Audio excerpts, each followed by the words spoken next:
Alam ng Diyos, darating ang pagkakataon, hindi tayo mamumunga. There will be seasons in our life na hindi tayo magiging mabuting tao dahil sa maraming problema, dahil sa mga masasamang impluensya. Alam ng Diyos yun.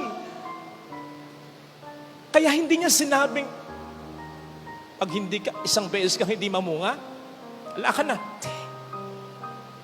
Maghihintay siya. He will remain with us. He will remain in us. Kaya makababawi at makababawi tayo eh. Makababangon at makababangon tayo eh. Makababalik at makababalik tayo eh. Napakapalad natin at meron tayong Diyos na ganito. Kaya kapatid, ano man ang maging problema, ano man ang maging pagkakasala, huwag kang mawawala ng pag-asa. Huwag kang bibitaw sa Diyos sapagkat hindi ka bibitawan ng Diyos.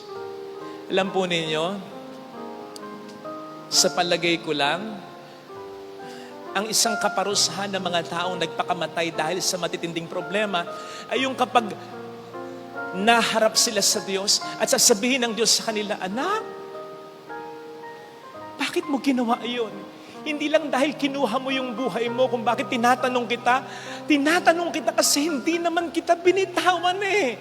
Ang dami kong magagandang plano pa sa'yo na matutupad sana. Alam kong may problema ka, alam kong iniwan ka kahit hindi ko yung ginusto, ginawa sa'yo ng mga tao. Pero hindi ako ganun sa'yo.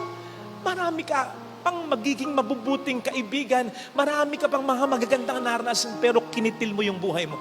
Yung panghihinayang na ma-realize mo, may mga blessings pa lang naghihintay sa'yo dahil sinayang mo kasi kinitil mo ang buhay mo. Ang mararanasan ng kaparusahan, kung meron mang mapupunta ng impyerno, ay yung kahit nasa impyerno na ang tao, mararamdaman pa rin niyang mahal siya ng Diyos. Kaya lang sinayang na niya yun. Yung habang nasa impyerno siya, gusto siyang makasama ng Diyos, mararamdaman niya yun. Kaya lang wala na. Tapos na yung mga tsansa. Yung habang nasa impyerno siya, ay marirealize niya na may kwarto sa kalangitan. Sabi ng Panginoon, ipaghahanda ko kayo ng matitirhan.